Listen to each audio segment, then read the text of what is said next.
A tense gas station encounter turns hostile when a group of arrogant officers racially profiles an elderly black man. The disrespect escalates when they unlawfully detain him, unaware they are making the biggest mistake of their careers.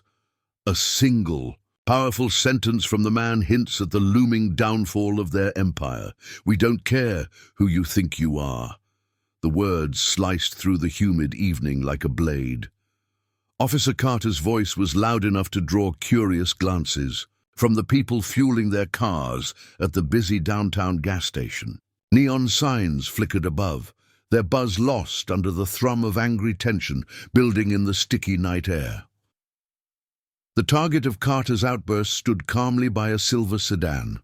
A black man in his late 60s, his posture regal despite the chaos swirling around him. He wore a sharp navy blazer over a pressed white shirt, simple slacks, and polished black shoes. Not a hair on his salt and pepper head was out of place. His glasses glinted under the harsh lights.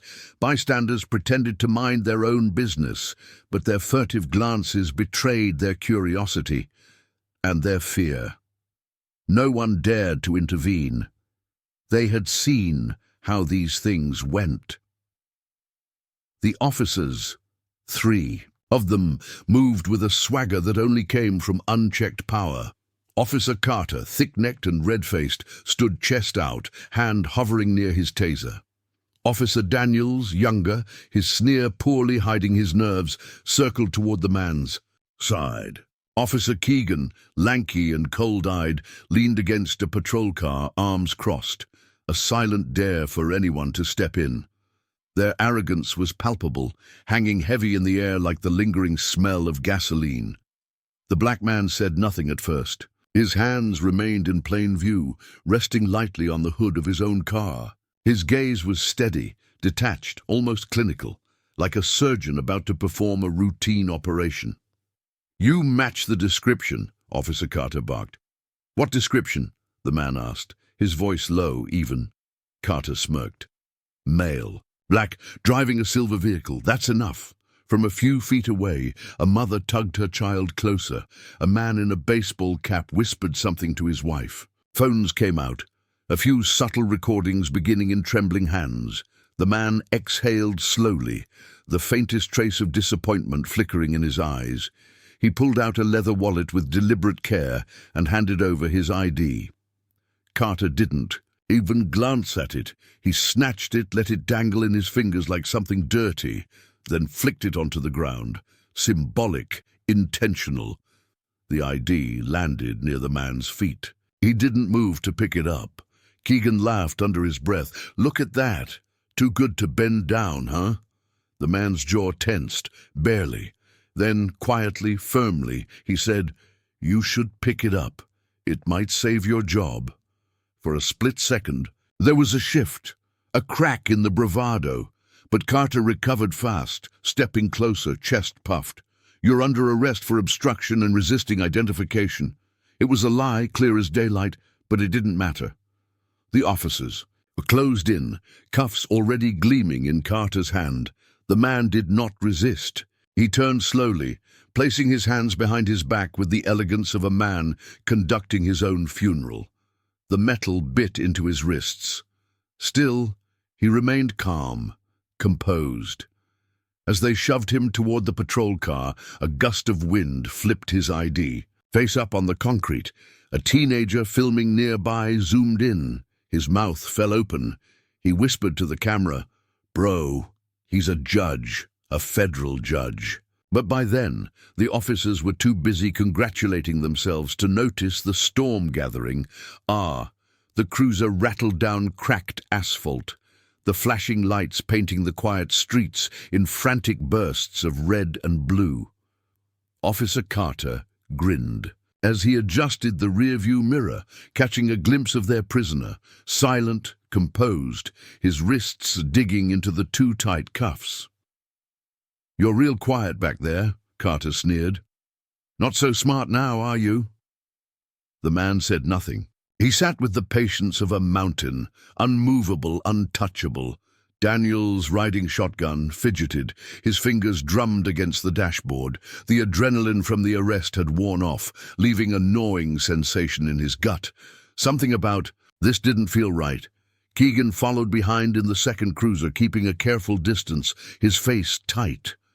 As they pulled into the precinct lot, the man spoke for the first time since his arrest. "Before you book me," he said, his voice clear and calm, "you might want to call your supervisor." Carter let out a barking laugh. "Yeah? And tell them what? That we caught a car thief who thinks he's special?" The man didn't answer. He didn't need to.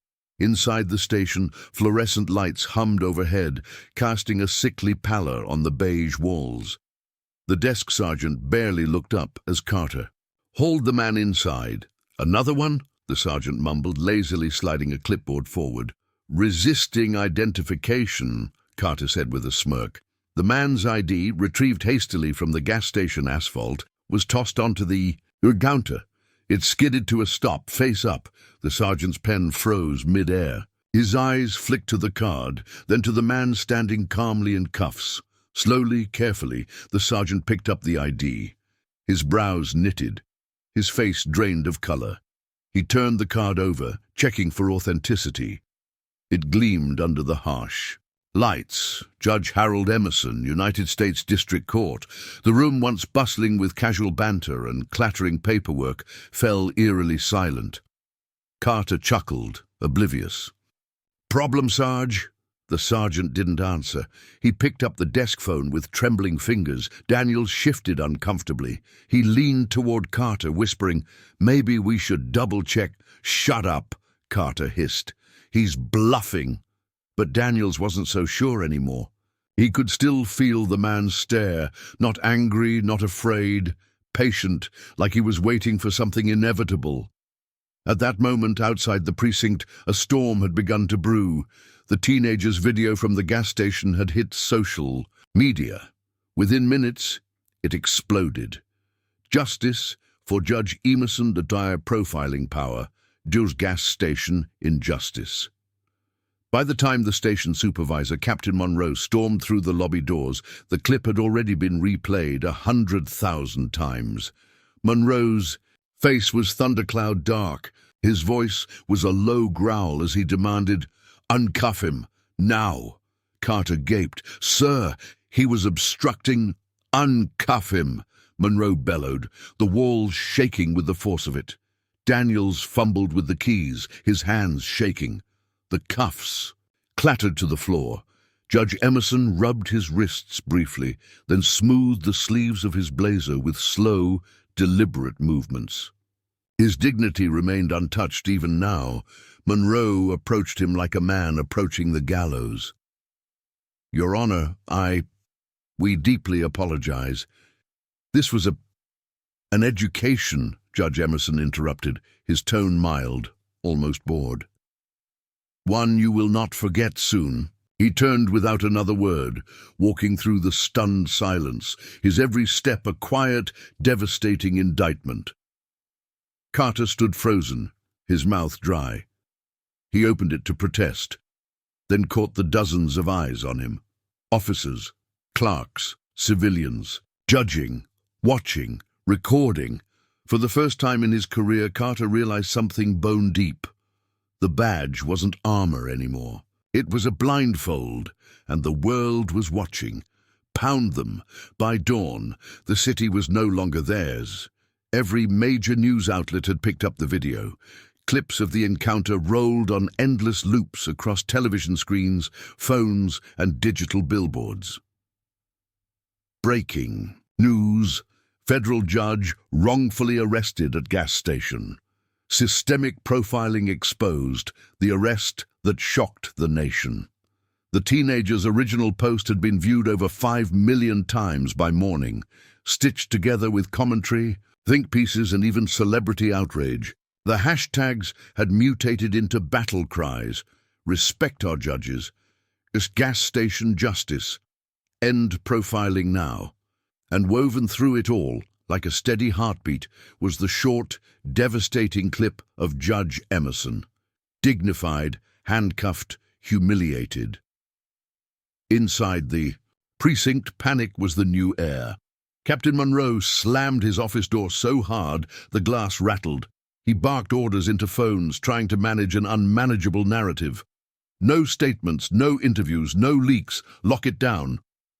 But the leaks had already sprung. Daniel sat at his desk, numb, scrolling through endless headlines with a hollow pit in his stomach. Arresting officers identified as Carter, Daniels, and Keegan. He flinched at the sound of his own name. Keegan paced the hallway like a caged animal, muttering curses under his breath.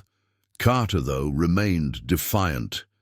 He stood in the locker room before the cracked mirror, tightening his tie with furious jerks. "They'll forget by next week," he muttered. "They always do." But deep down, a tiny worm of fear had begun gnawing at him.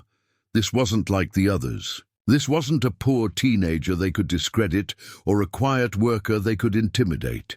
This was a federal judge, and Judge Harold Emerson wasn't playing defense. Across town, Judge Emerson sat in his sunlit kitchen stirring cream into his coffee with slow, thoughtful motions. His hands, steady and deliberate, betrayed none of the chaos outside. The phone on the counter buzzed endlessly. Reporters, activists, even federal agencies calling to offer support, demands for statements, requests for interviews. He ignored them all. He didn't need to speak yet. The video spoke louder than any statement ever could. On the small television mounted in the corner, another newscaster recapped the footage, her voice heavy with outrage. Judge Harold Emerson, a distinguished United States District Court judge, with 32 years on the bench, was detained without cause by officers last night. The anchor's voice faltered slightly as she recounted the ID being thrown to the ground. Emerson took a sip of his coffee, savoring the taste. There was power in patience. He knew how institutions worked. He had seen men like Carter for decades, men who mistook the silence of their victims for weakness, who believed the system would always protect them.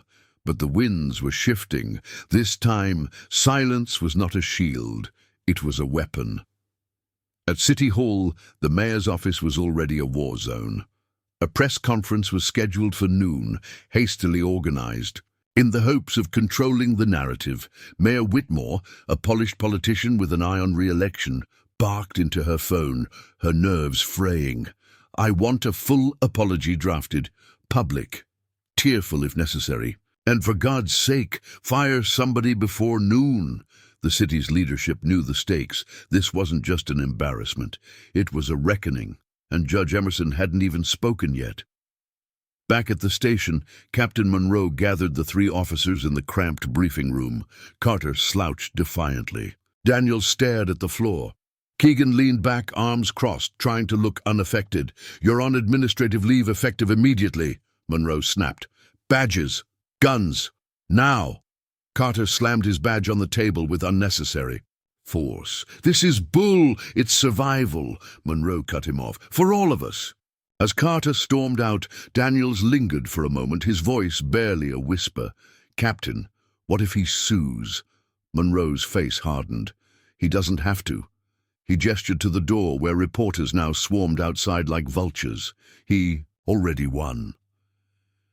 In the silence of his home, Judge Emerson leaned back in his chair, gazing out at the morning sun breaking through the clouds. He smiled, a small, secret thing. They thought they had handcuffed him. Instead, they had set him free. The real trial was about to begin, and this time the whole world had a front-row seat. The walls of the police station, once proud and defiant, now seemed to sweat under the weight of fear. The Internal Affairs Division, a team most officers sneered at on ordinary days, now marched through the precinct like executioners. Dark suits, grim faces, clipboards in hand, pens poised like scalpels. Officer Carter sat stiffly at the end of a long table, arms crossed. Jaw clenched, Keegan lounged next to him, oozing false bravado. Daniels looked like he hadn't slept in days. Across from them, Agent Lisa Grant from Internal Affairs flipped open a slim black folder. "Let's begin," she said coolly. The questions started. Simply enough, timeline, identification, procedures, but it didn't take long before the scalpel dug deeper. Why was the identification thrown on the ground? Grant asked. Carter shifted in his seat. I don't remember. Video evidence shows otherwise. Keegan snorted. It was a mistake. It's not like we knew who he was. Grant's pen clicked sharply against her clipboard. So profiling based on race and vehicle was protocol. Silence. Daniels opened his mouth, then closed it again. The walls seemed to inch closer. Outside the station, the protests had begun. A sea of bodies filled the courthouse steps and poured into the surrounding streets. Homemade signs bobbed above. The crowd, dignity doesn't have a color. Justice for Judge Emerson. Systemic racism ends here. Chants thundered through the city like rolling storms. What do we want? Justice. When do we want it? Now. At the heart of it all, Judge Emerson remained unseen, a silent catalyst fueling a revolution he didn't need to lead with words. He understood better than most. Power wasn't always in presence. Sometimes power was in patience. Inside City Hall, Mayor Whitmore stared out the window, her perfectly manicured nails drumming an anxious rhythm against the glass. Her chief of staff hovered nearby. Public pressure's building. If we don't act soon... I know, she snapped. They had already sacrificed the 3 officers to administrative leave. They had issued carefully worded apologies. They had promised internal reviews. It wasn't enough. Nothing short of public accountability would stem the rising tide. Mayor Whitmore turned sharply. Set a meeting. Him and me. Today. The chief of staff blinked. Judge Emerson agreed to meet. He hasn't agreed yet, the mayor said, voice tight. But he will. She wasn't asking, she was begging. Meanwhile, behind closed doors, another storm gathered, this time within the precinct's own records. An anonymous leak had hit the press. A dossier revealing years of complaints against officers Carter, Keegan and Daniels, uninvestigated, buried, traffic stops that ended badly, mistaken arrests. Quiet settlements paid out of public funds. The public rage turned volcanic. New hashtags blazed. Unmask. The badge. No more cover-ups. Emerson effect. And with every tweet, every article, every news segment, the thin blue line frayed a little more. At his home, Judge Emerson reviewed a thin file folder handed to him by a young lawyer, Layla Torres, sharp-eyed and furious. These are the names, she said quietly. The others they buried. Dozens of them, dozens of black men and women who had faced humiliation, violence, injustice, and had been forgotten. Emerson's fingers brushed the papers gently, reverently. He closed the folder. This isn't just about me, he said. Layla smiled grimly. We know, and we're ready. Judge Emerson leaned back in his chair, the gears in his mind turning slowly, relentlessly. This wasn't a case anymore. This was a cause. That evening, as twilight bathed the city in bruised purple and gold, Judge Emerson penned a letter carefully, meticulously, each word chosen like a blade, honed for war. He wrote not to plead, not to demand. He wrote to warn, a quiet promise that the system would no longer be allowed to police itself unchecked, that dignity would be reclaimed, that silence would become a sword. He folded the letter, slipped it into an envelope. Tomorrow, he would deliver it personally, not to the police, not to the mayor, to the people, the ones who were ready to listen, the ones who had already begun to rise. The city slept uneasily that night, dreams haunted by sirens and shouting and the unbearable. Rising sensed that change, real, bloody, irreversible change, was coming. The badge was no longer a shield. The blindfold had been ripped away, and the man they had dismissed was about to remind them all. True power doesn't need permission. It only needs patience. By mid-morning, the letter had found its wings. Judge Harold Emerson's words, simple and stark, flooded every newspaper front page, every major news channel, every social media feed. No fancy press conference, no television interviews, just one powerful message, printed in black ink on white paper. The heading was as plain as it was chilling. An open letter to my city. It began without anger, without accusation. It began with truth. I have served this city for over 3 decades. I have seen its triumphs and its tragedies. I have upheld its laws and sworn to protect its dignity. Last night, 3 officers decided that the color of my skin was enough to erase all of that. They mistook silence for submission, calm for consent, respect for weakness. They were wrong. The letter didn't rant. It didn't scream. It simply revealed. It named the systemic failures that allowed profiling to thrive. It named the broken policies that shielded abusive officers. It named the silence from leadership that allowed rot to grow unchecked. The rot is not isolated, it is systemic, and it will not cleanse itself. The burden of change now falls on you, the people. Demand better. Demand more, because justice does not trickle down. It must be pulled down. The last line was a hammer blow. I forgive the men who arrested me, but I will not forgive the system that empowered them. Not until it is changed. The letter detonated like a bomb. The mayor's office scrambled. Captain Monroe cancelled every meeting. Internal Affairs doubled their investigation staff overnight, and outside, the streets filled again. Bigger crowds, louder chants, angrier signs. This time, the movement wasn't just about Judge Emerson. It was about every name that had been buried. Mayor Whitmore leaned back in her chair, staring at the letter printed neatly in her hands. She had been a politician long enough to recognize what she was seeing. Not a scandal, a revolution. And she wasn't ready for it. We have to act, her chief of staff said urgently. Make reforms, fire someone publicly, offer Emerson a settlement. Whitmore shook her head slowly, her throat dry. It's too late for settlements, she whispered. The city didn't want apologies anymore, they wanted blood. At the precinct, the atmosphere turned poisonous. Officers whispered in corners, eyes flickered with suspicion, fear, resentment.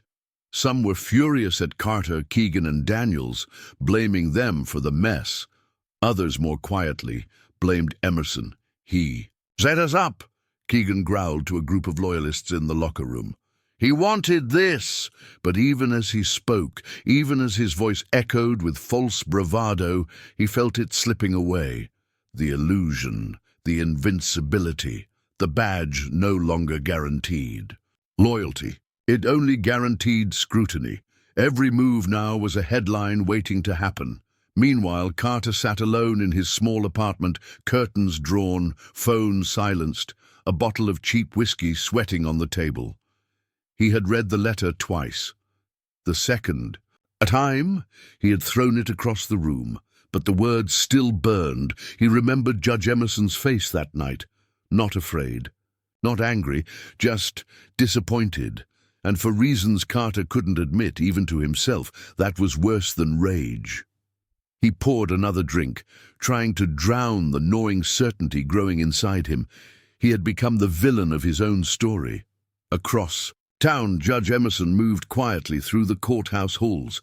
He didn't strut, he didn't parade, he simply walked, head high, back straight, as though the world had never tried to shackle him. Clerks paused in their work. Lawyers fell silent as he passed. Security guards straightened, offering small nods of respect. He acknowledged them with a nod, but didn't slow. He had a meeting to attend, not for personal vengeance, but for collective justice. Today, Judge Emerson wasn't there as a symbol. He was there as a hammer, ready to strike. Outside, the city's heartbeat quickened. The people who had watched silently for so long, the workers, the mothers, the students, the forgotten, now marched with a new kind of fury. The sidewalks became rivers of bodies. The chants became thunderstorms. They carried signs not just with Emerson's name, but with dozens more: Tamara Lewis, Marcus Blackwell, Isaiah Ford, Evelyn Green, the names of the forgotten, the names of the invisible, no longer silent, no longer invisible. And through it all, at the very center, moved the man they had tried to erase, not shouting, not demanding, simply existing, fully, definitely. A living reminder that dignity, once reclaimed, could never be chained again. The conference room inside the precinct was packed tighter than a courtroom on sentencing day. A panel of 5 stern-faced commissioners sat at a long table, their gazes cold and unblinking. The flag of the city drooped behind them, faded and limp under the flickering overhead lights. Facing them sat officers Carter, Daniels, and Keegan. Carter wore a suit that fit poorly, sweat beading at his temples. Daniels fidgeted with his tie until it resembled a noose. Keegan leaned back arrogantly, but even his cocky posture trembled at the edges. The charges against them were read aloud, one by one: unlawful detainment, racial profiling, abuse of authority, conduct unbecoming an officer. Every word sliced another. Peace from their armor. Outside, hundreds gathered behind metal barricades. Signs rose like a forest. End qualified immunity. No more ghosts. Justice for Emerson. Justice for all. The news crews jostled for space. Cameras pointed toward the courthouse steps, waiting for the inevitable. The whole city, maybe even the whole country, was watching. No one could hide behind a badge today. Inside, Agent Lisa Grant laid out the evidence with surgical precision: body cam footage, eyewitness statements, the damning video from the gas station, the string of past complaints buried in dusty cabinets. Piece by piece, she dismantled their defenses until there was nothing left but shame. Carter tried to argue. "We didn't know who he was," he blurted out. Grant's reply was a dagger. "You shouldn't have had to." The silence that followed was louder than any verdict. Meanwhile, Judge Emerson sat quietly in a nearby private room, watching the live feed. He didn't smile. He didn't gloat. He simply observed, steady, calm, as justice moved not with rage, but with relentless inevitability. He hadn't needed to scream. He had simply needed to endure. And now, the machine that once protected its own was eating them alive. Back in the hearing room, the commissioners conferred briefly, the decision almost laughably easy. Their verdict, read aloud by the chairwoman, rang through the stale air like a church. A bell: immediate termination from the police force, recommendation for permanent decertification, referral for federal civil rights investigation. Carter's face crumpled. Keegan swore under his breath. Daniels simply closed his eyes. Their world, the world they believed would always shield them, was collapsing grain by grain. Outside, the announcement triggered a roar from the crowd. Cheers, tears, chants echoing through the concrete canyons. Who's next? Tear it down. Build it better. The dam had broken. Justice, long denied, surged forward with terrifying momentum. For many, the fall of Carter, Keegan, and Daniels was more than punishment. It was a symbol, a crack in the armor, proof that dignity, once weaponized, was more powerful than any gun or badge. Later that evening, as twilight draped the city in bruised colors, Judge Emerson walked the same gas station parking lot where it had all begun. The neon lights still buzzed overhead. The asphalt still smelled faintly of oil and burnt rubber. He stood there for a long moment, breathing it all in. The scene of his public humiliation, now transformed into a shrine of resistance. Someone had spray-painted a small mural on the side of the gas station wall, a hand holding a broken chain. Underneath it, in bold black letters, "We rise." Judge Emerson smiled. Small, tired, but real. He wasn't naive. He knew the war wasn't over. One battle didn't dismantle centuries of oppression, but it was a start, and sometimes all you needed was a crack, because from a crack, sunlight could flood even the darkest prison. That night, news anchors spoke of a turning point. Community leaders called for broader reforms. Federal investigators circled like sharks, and somewhere, quietly, a dozen other judges, lawyers, teachers, and teenagers watched the footage and realized if Emerson could stand tall, so could they. The revolution wasn't coming.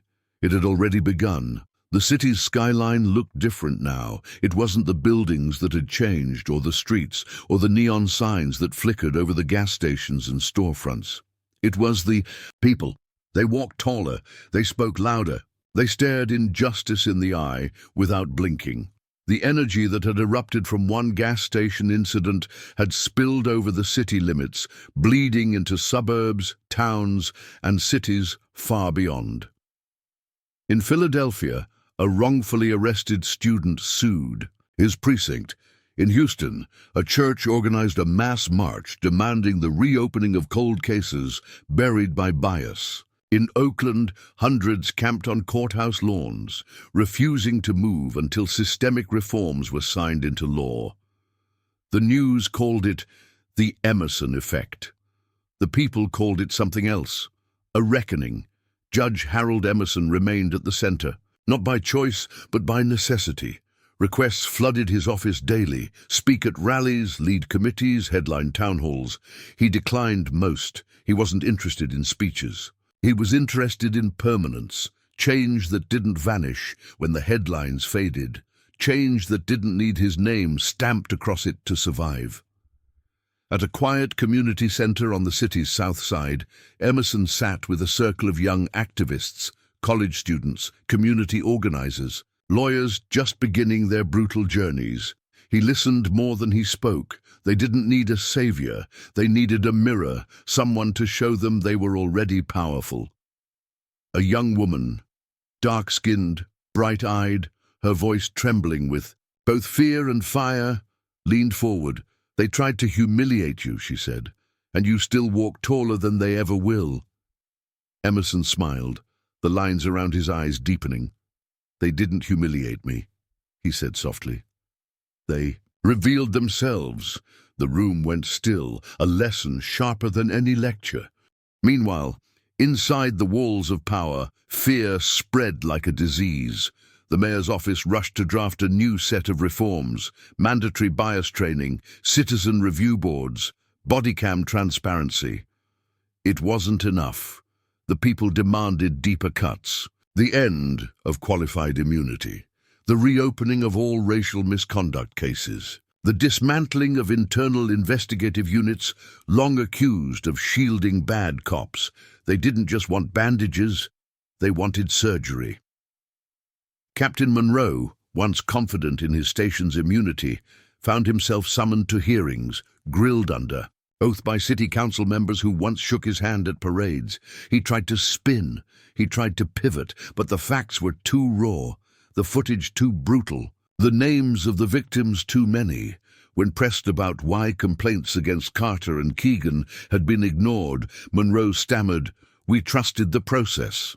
One councilwoman, a fierce former public defender, leaned forward and spat, "The process trusted you. That was the mistake." Elsewhere, Carter sat in the cramped living room of his mother's house, watching his own downfall play out across endless news cycles. Every channel, every post, every headline. Former officer Carter faces federal civil rights probe. Protesters demand Carter's arrest. No more second chances for dirty cops. The world he knew had turned its back on him. No shield, no second chances. No silence to hide behind. He was not the victim, he was the symptom, and the disease was being cut out, root and all.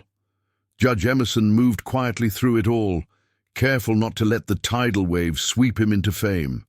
He didn't want to be a celebrity. He wanted to be a foundation, and foundations didn't move. They didn't chase headlines. They stood firm. They waited for others to build on them. At a quiet ceremony held under a canopy of oak trees in the city's oldest park, activists and community members unveiled a new monument. Not a statue, a wall, carved. Into its black stone were the names, not of famous politicians or soldiers, but of ordinary citizens who had been silenced, beaten, profiled, forgotten. At the very top, in small, simple letters, was the name Harold Emerson.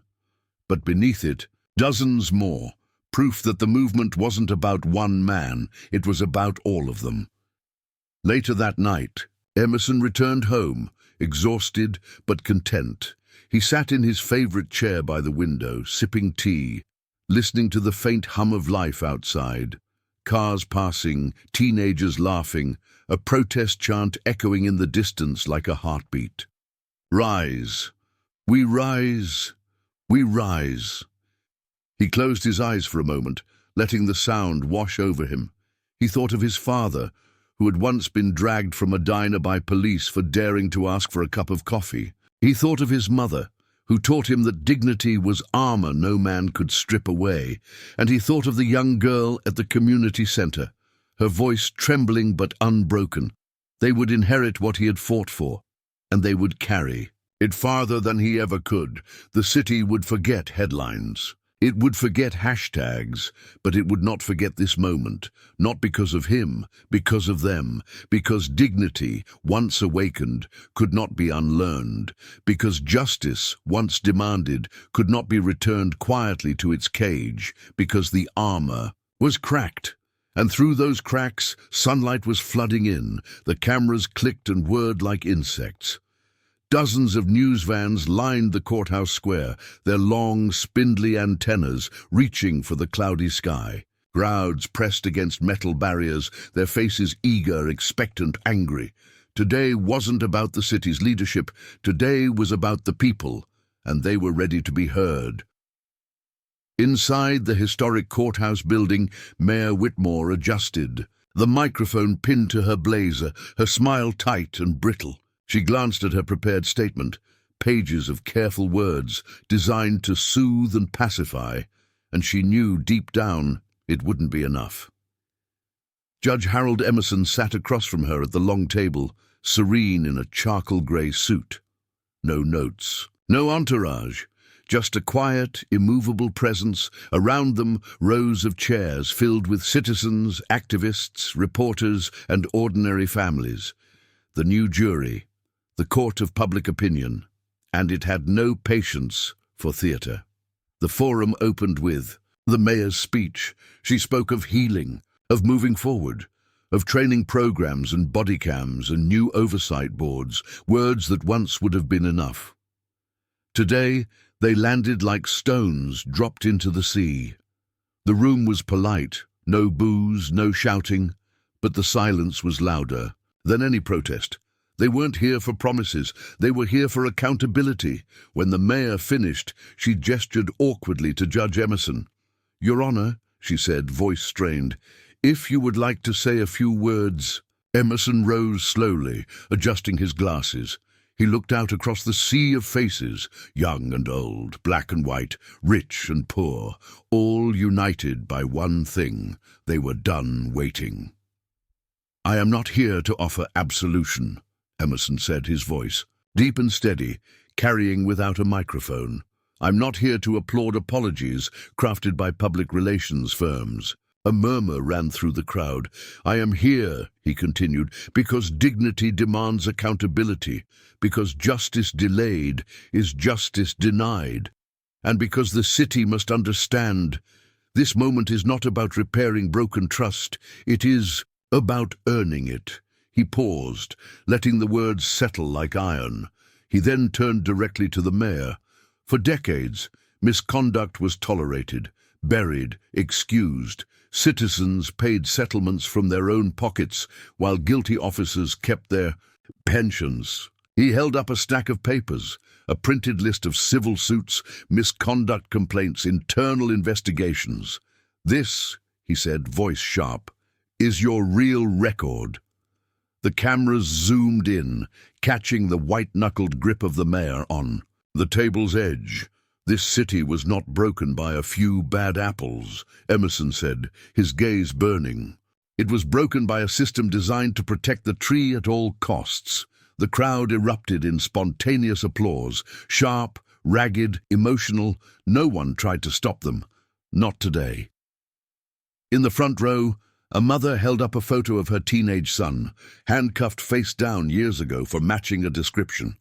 A grey-haired man held up court documents from a case that was quietly dismissed after months of humiliation. The evidence was no longer hidden. It was alive. It was breathing. It was angry. The mayor tried to respond, her voice trembling. She spoke. Of task forces and committees. Emerson didn't interrupt. He didn't need to. The people interrupted for him. "No more panels!" Someone shouted. "No more promises!" Another added. The chant swelled again, a thunderous judgment raining down from the benches. "Reform the system! Justice for all! We are the court now!" And for once, the officials had no gavels to silence. And them. After nearly an hour of raw, brutal confrontation, the mayor asked, voice strained, "What would you have us do, Your Honor?" Emerson's reply was immediate. "Start by reopening every closed case tied to officers with credible complaints." He ticked off demands calmly, relentlessly: full transparency in police misconduct records, citizen-led disciplinary boards with actual power, independent prosecutors for cases involving police brutality, elimination of qualified immunity for repeat offenders, reparations for victims wrongfully arrested and abused, simple, uncompromising, non-negotiable. The room roared its approval. The mayor hesitated because she knew if she refused, it would be political suicide. If she agreed, it would tear down the comfortable protections built over generations. She glanced sideways at her advisers, all pale, all silent. Then she turned back to Emerson and the people. "I will submit the proposals to the council immediately," she said. A weak answer, but a start, a first crack. And from cracks, revolutions are born. Outside the courthouse, as the forum ended, the people didn't simply go home. They stayed, they gathered, they organized, because this wasn't an ending, it was a beginning. Judge Emerson stepped out into the chilly afternoon, the roar of the people washing over him like a tide. He didn't wave. He didn't grandstand. He simply stood among them, one man in a sea of thousands, letting the future carry itself forward. He had done his part.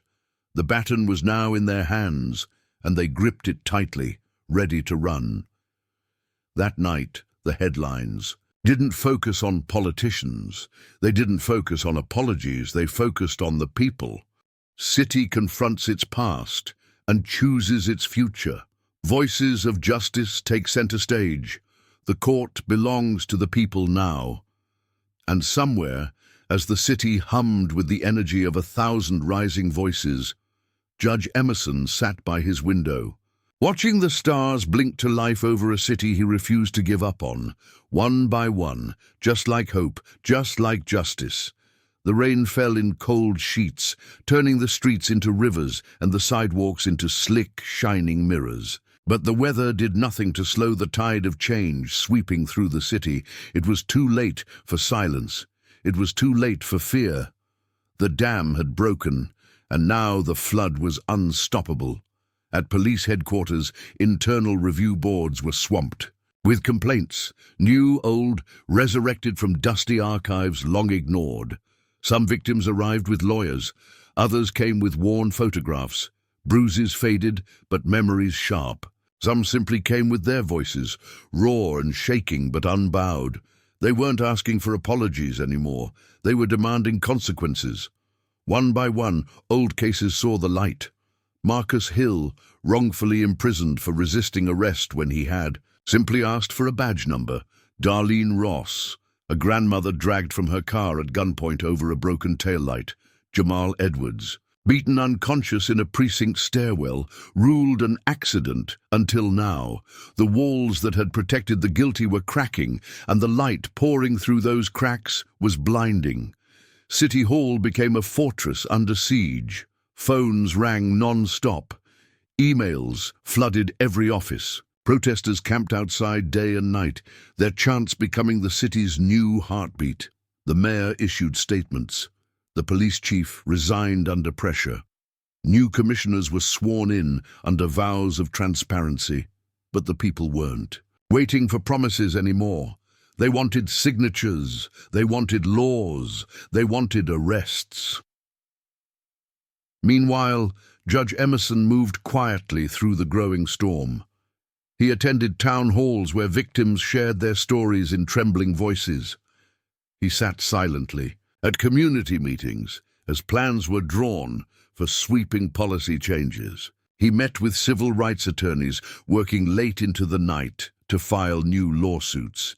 He didn't lead, he didn't command, he simply stood among them, a living reminder that dignity, once reclaimed, could ignite a revolution without a single weapon drawn. In neighborhoods once forgotten, murals blossomed on brick walls and storefronts, a black gavel shattering handcuffs, a line of linked hands, black, brown, white, lifting a blindfold from Lady Justice's eyes. At the center of one mural, painted in sweeping strokes of deep blue and gold, stood a likeness of Judge Emerson, his glasses glinting under a painted sun, but his portrait was surrounded by dozens of other faces.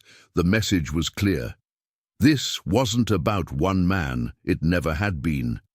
Meanwhile, the courts prepared for an avalanche: civil suits, federal investigations, criminal prosecutions. The names of once untouchable officers now appeared in grim headlines. Officer indicted in 2018 brutality case. Internal cover-ups under federal probe. Retired captain faces obstruction charges. No one was above scrutiny anymore. Not captains, not chiefs, not politicians. The walls that once kept secrets buried were falling, stone by stone, and the sound of them crumbling was the sweetest music the city had ever heard. At a packed city council meeting, citizens testified for hours. Tears fell, voices cracked. Stories that had festered in silence for decades spilled into the public record, etched into the city's memory forever. A young woman stood, clutching a worn photograph of her brother, arrested and brutalized for loitering outside his own home. "They didn't just break his body," she said, voice trembling. "They tried to break his soul." She raised her head defiantly. "But he's still here, and now so are we." Applause thundered through the hall. Judge Emerson sat near the back, unseen by most. He watched, heart heavy but proud. He knew that change wasn't a clean, beautiful thing. It was messy, it was bloody, it was painful, but it was happening, and that made all the difference.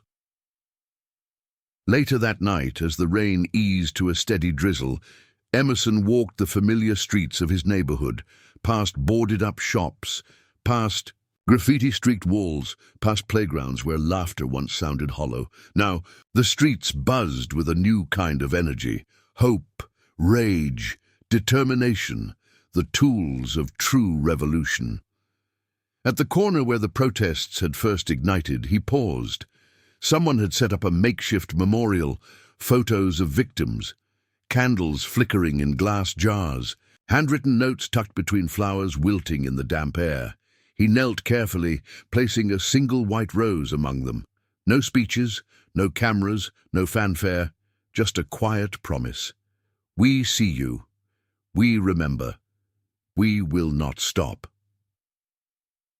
Across the city, the walls that once protected injustice groaned under the weight of truth, and somewhere deep within those crumbling foundations, a new city was being born, not yet whole, not yet healed, but finally defiantly alive.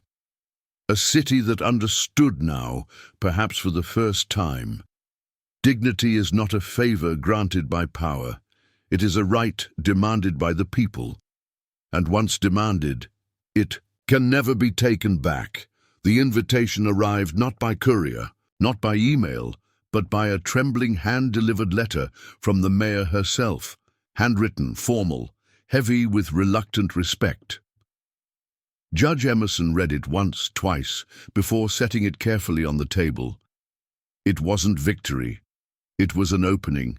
And openings were dangerous things. At City Hall the next morning, Emerson walked through marble halls lined with grim-faced portraits of mayors, commissioners, judges long dead and mostly forgotten.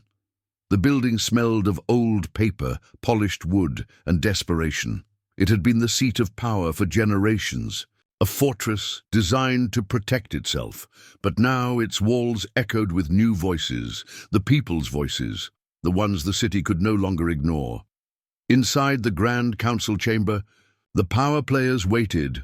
The mayor, her smile brittle and nervous, the interim police chief, eyes wary, half a dozen council members scribbling in notepads or tapping distractedly on phones, a handful of citizen activists, their presence hard-won, and still fragile, and now Judge Emerson, the man they had once dismissed, the man they now needed. The meeting opened with careful pleasantries, stiff nods, hollow words about new beginnings and healing divisions. Emerson listened politely, then he stood, smoothed his jacket and spoke. "If you want healing," he said, his voice steady, "you must first remove the knife." Silence blanketed the room. He moved forward, placing a slim folder on the table. Before the mayor, inside were the proposed reforms, detailed, uncompromising, brutal in their clarity. Real change, not symbolic gestures.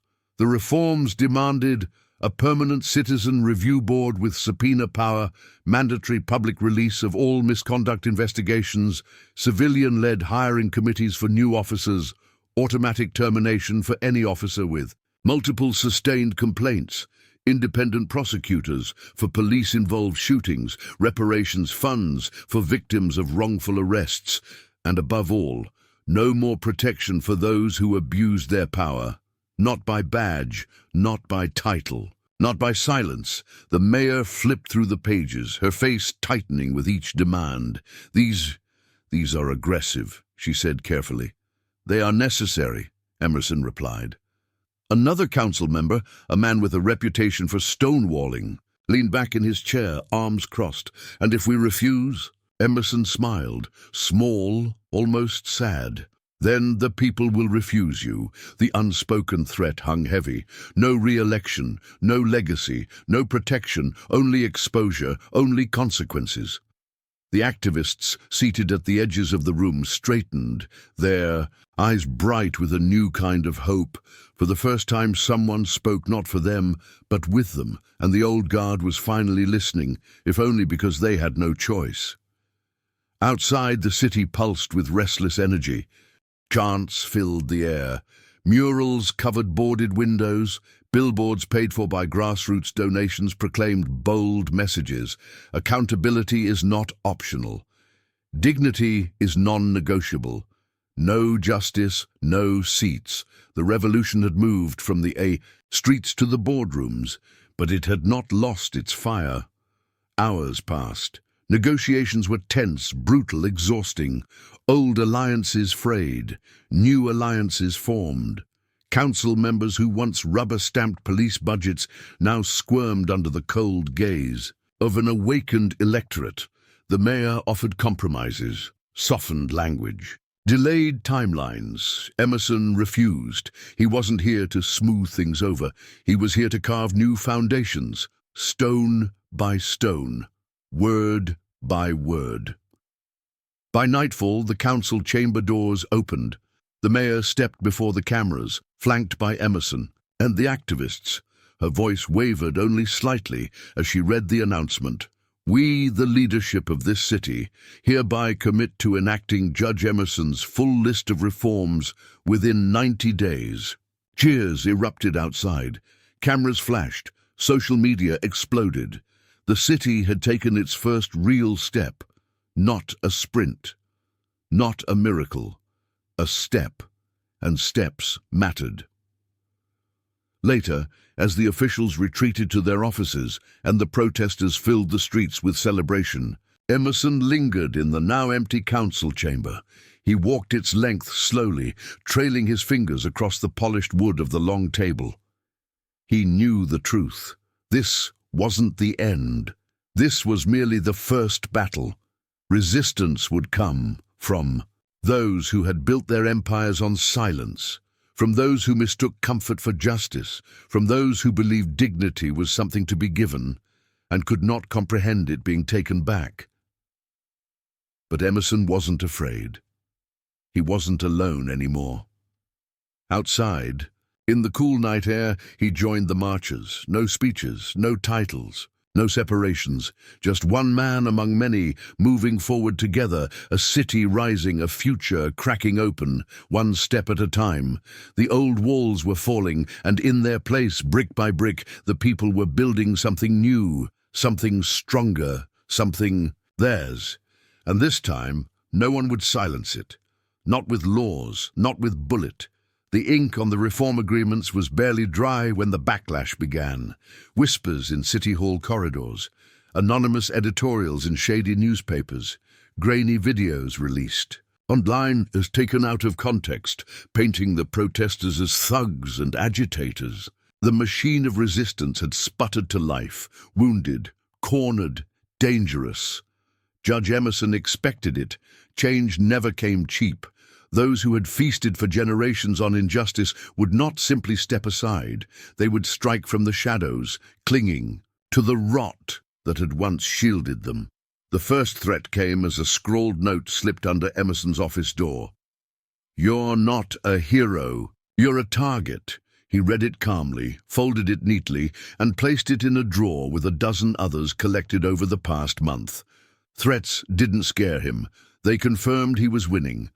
The smear campaigns followed, articles accusing Emerson of bias, whispers about fabricated scandals, commentators on late-night radio shows calling him a radical and a threat to order.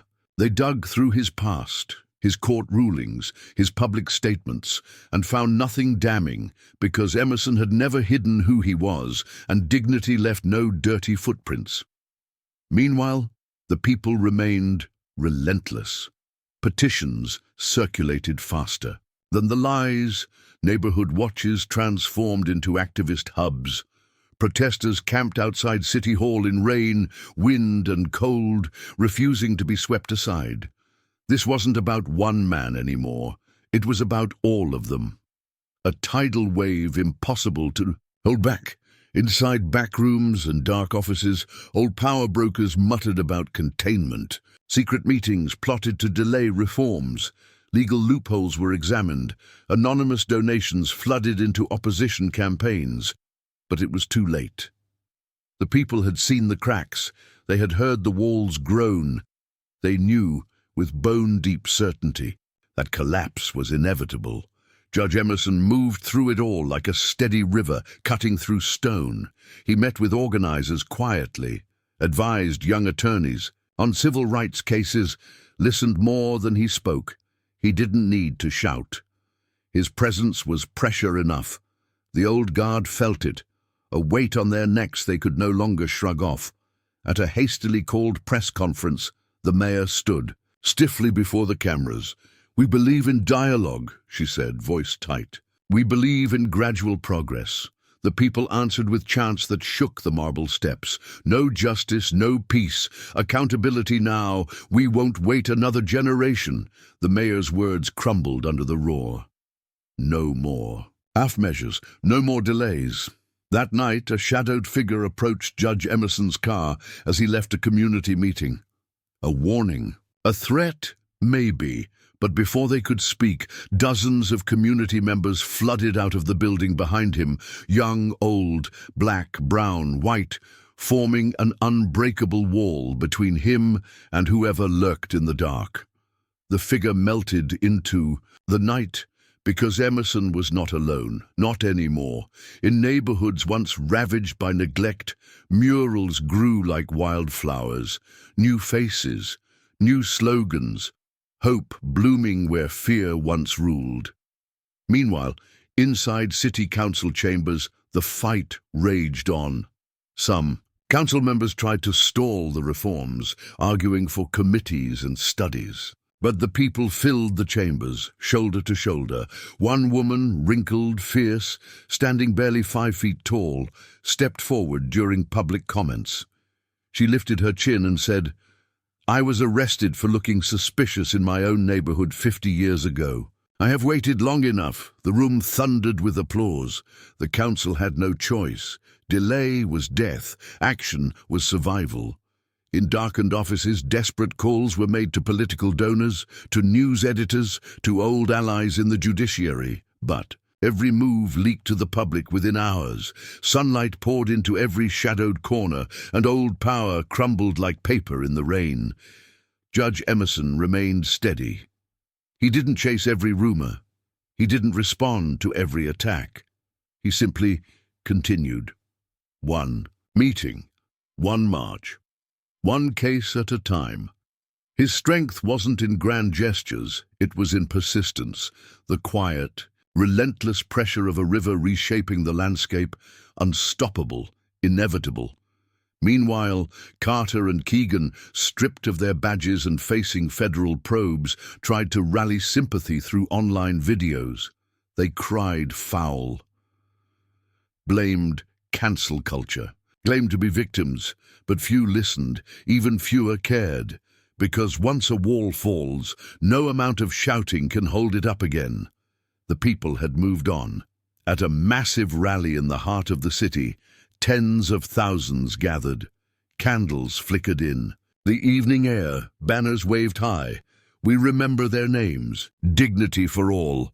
No more chains, no more walls. Judge Emerson stood at the edge of the crowd, unnoticed, smiling. This wasn't about him.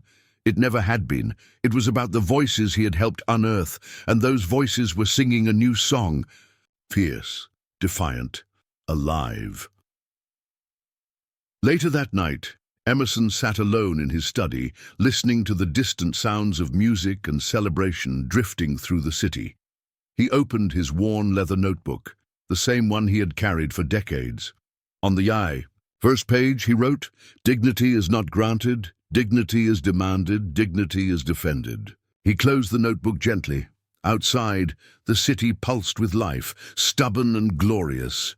The storm had come. It had torn down the old walls, and now, from the rub, the city no longer slept. Even in the deep hours of night, life moved through the streets. Steady, vibrant, unstoppable. Murals glowed under street lamps. Chalk messages sprawled across sidewalks in every neighborhood. Community centers buzzed with meetings, classes, food drives, legal aid workshops. It wasn't perfection, but it was movement, and that was enough. Judge Harold Emerson sat at a small table inside a modest coffee shop tucked away in a corner, unnoticed by most. He preferred it that way. He watched the city breathe through the rain-streaked windows, the buses rumbling past, the kids laughing as they splashed in puddles, the activists handing out pamphlets under dripping umbrellas. Change wasn't a roar. It was a pulse, a steady, stubborn heartbeat refusing to stop. Across the table sat Layla Torres, the young lawyer, who had helped gather the first lawsuits, the first testimonies, the first steps toward revolution. She tapped her pen against a thick folder labeled simply, "New Cases, Phase 2. "We've got momentum," she said, her eyes bright. "Real momentum." Emerson smiled, the corners of his eyes crinkling. "You have momentum," he corrected gently. She laughed, a small, fierce sound. "We all do," she said.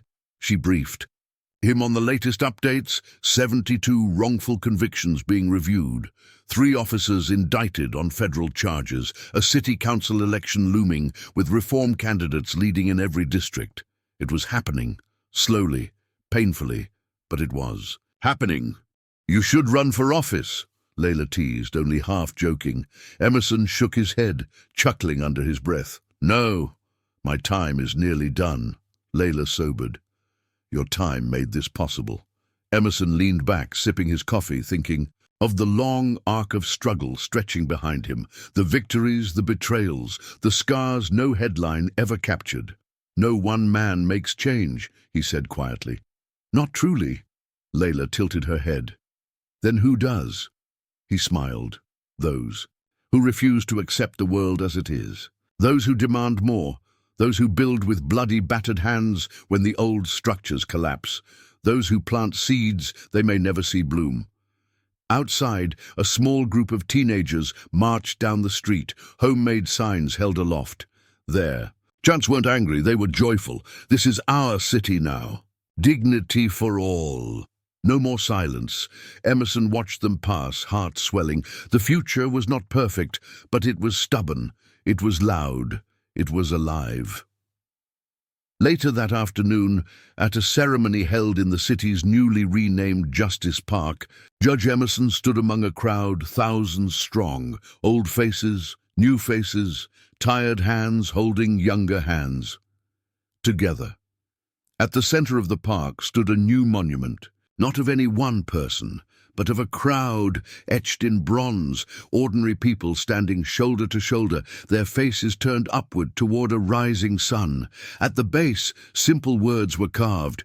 We built this, not I, not he, we. A declaration, a reminder, a promise. Mayor Whitmore spoke first, her voice steadier than it had been months ago. She recounted the journey, the mistakes, the reckonings, the new path forward.